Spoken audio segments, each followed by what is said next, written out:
Hi guys, this is Vidas. And Ausra. Let's start episode 140 of Ask Vidas and Ausra podcast. This question was sent by Irineo, and he writes, "Hello there once again, maestro Pinkevicius. Now that is an interesting subject you chose for your podcast. Actually, I suspect different keys have different taste or meaning depending on each individual. For instance, Bach's splendid Toccata in G-minor BWV 915 has a fantastic fugue, which is not only splendid but jocular. It's extremely witty as far as I am concerned. It sure doesn't sound sad or dark a bit. But there is supposedly this treaty about different keys and the way they taste or are perceived by people. I couldn't locate a good friend of mine who told me about it many years ago, nor could I learn its name, but I recall having read about a luthier who developed a very special instrument, harpsichord, and stated that keys might actually have their own flavor, like C having a tart or sour taste, D being tasteless, E having a sweet one, F a bitter one, and so on and so forth. Can you perhaps guide me here, maestro? By the way, I'm still working on the translation of my short chorale, which has a feature I've yet to see in music history, I dare say, but as soon as I finish it, I'll upload it as you kindly suggested. Keep up the good work, you both. Greetings as usual. Very truly yours, Irineo." So, this is a big question, right, Osha? Well, yes. What do you think about it? Well, I think it's a fascinating subject, talking about different characters of different keys. And there is actually so much information written about it. Not so much nowadays, but, in the historical sources. And today, this information sometimes is transmitted incorrectly because the instruments might sound alike because of the temperament, and the player doesn't feel the difference between the keys. Yes, that's very true, because the equal temperament, sort of loses all those colors that ancient instrument had and, historical temperaments had. What's your favorite key, Osha? Well, I don't have one particular key, but I definitely prefer keys with flat accidentals, with flats. Mm-hmm.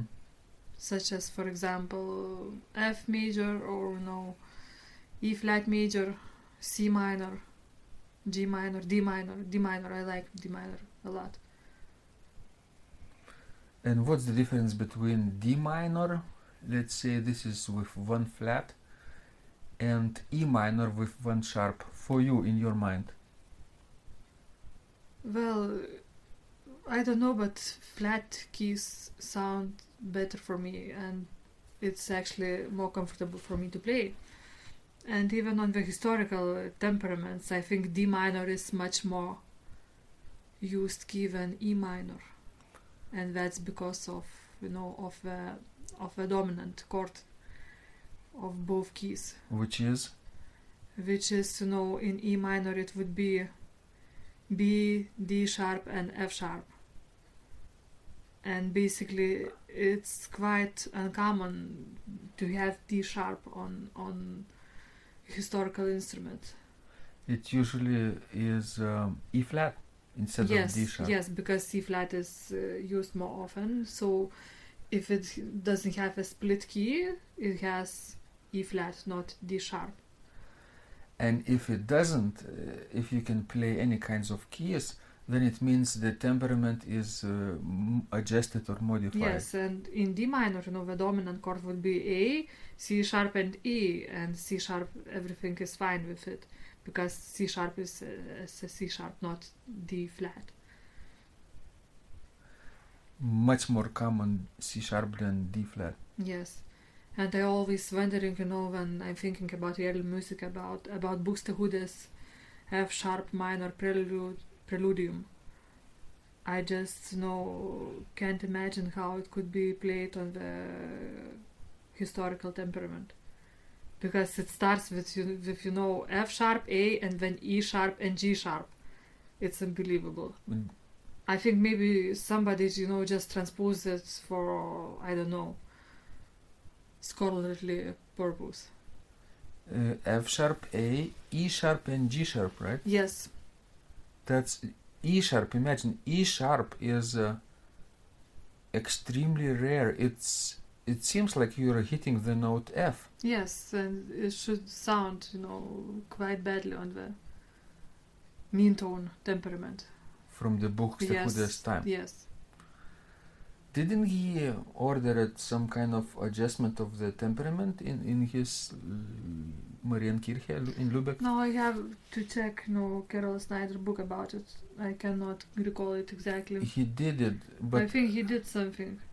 But was it about the same time or not? We cannot tell. Yes, and because no autograph score is available of Buxtehude's organ work, so we might just guess.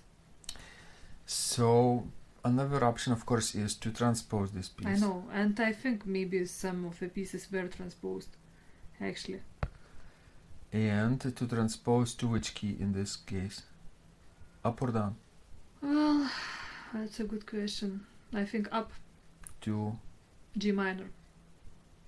Oh, G minor is quite common, right? Yes. It only has two flats, and the dominant is with F sharp, so that's okay. D, F sharp, and A. One of the most common keys, actually. I know, it is one of the most common. That's why Tunder composed so many preludiums in G. Yes, and Buxtehude too. Mm-hmm. There are quite a few, preludium in G minor. But what about you? What is your favorite key? I've been trying to avoid this question, therefore I've been questioning you. Well. Okay. I like E flat major, maybe because of that famous prelude in Fugue in E flat major by Bach. Right? It has this solemn character, maybe even a royal character. While royal, because you remember the opera by Mozart, Zauberflöte. Yes, I remember it. The magic flute. Mm-hmm. And in which key the opening, the overture starts? In E flat major.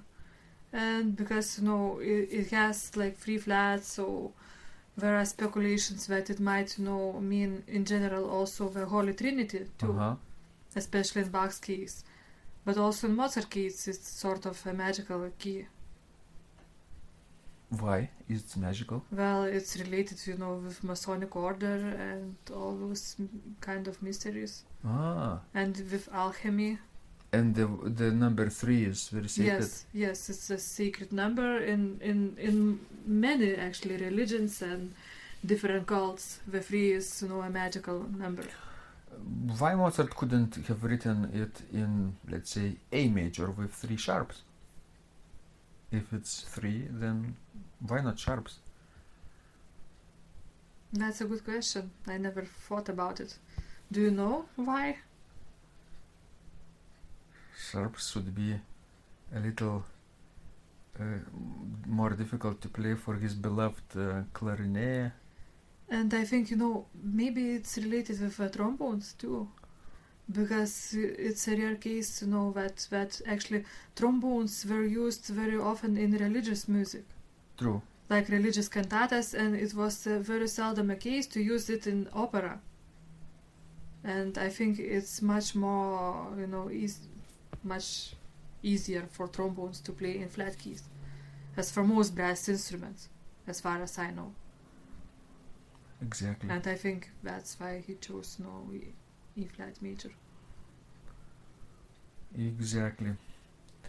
Then I like, of course, I like A major though. Remember this prelude and fugue by Bach, 536? Yes, I remember it, but when I think about A major, the first piece that comes to my mind is actually not an organ piece, but it's Mozart's variations on A major, and that very famous theme. I think everybody knows it. Oh, you mean the variations from the sonata? Yes. Where the last movement is the very famous, or am I mistaken? Which one is Turkish march? I think it's of that sonata. So the first movement is not written in a sonata form, but it's a variations in A major. Exactly. And what's the character of those variations? Very sweet, actually, very sweet. Nice and sweet. And what's the meter then? 6/8? Dun, dun, Yes, dun, it's 6/8. dun, dun, dun, dun, dun, dun, dun, dun, dun, dun, dun, dun, dun, dun, dun. Yeah, it should be like 6/8. Yes, it's 6/8. And what dance could it remind you? Well, very often the jig is written in 6/8, but it's not that character of the jig. It's more like a barcarolle. Berkler or Sicilian? Yes, or Sicilian, yes. Oh, but jig is usually faster. Yes, so maybe it's probably a Sicilian. 9/8 or 12/8, I Yes. think. So if it's a Sicilian, it has a pastoral character, nature, right? Yes, and A major is very suited for nature, for pastoral use. So guys, you see what are we doing here? We are remembering well-known pieces in various keys, comparing the characters, and then finding out similarities between them, and maybe discovering the meter and what kind of dance goes with that meter, right? And then it appears you can have a system of keys, meters, and dances also. Yes. True? So when you play any organ piece in any key, look at the key, meter, and the character, and see if you can find a similar one by another composer, maybe from another instrument or even period, which has a similar character, key or Yes. meter. And I'm sure that you might find, some actually similarities between different composers, because those keys were not chosen accidentally or, particular meter. Exactly. They have symbolic meaning always. Yes, and there are quite, a few famous theories or, musicologists or composers that have talked about it, in the treatises, such as, for example, Jean-Philippe Rameau, or, also Joachim Quantz, on playing the flute, he talked about keys too. Marc-Antoine Charpentier. Yes. These are the main ones. And C.P. Bach, of course, should have. Well, he did not talk so much about keys. He talked more about, Ferro bass. What and about that kind of stuff? What about Kinberger? Yes, I think you can find, things. Kirchberger was a student of Bach, so. Yes, so you can, by studying Kirchberger, can think about what Bach, thought about keys and meters. Excellent.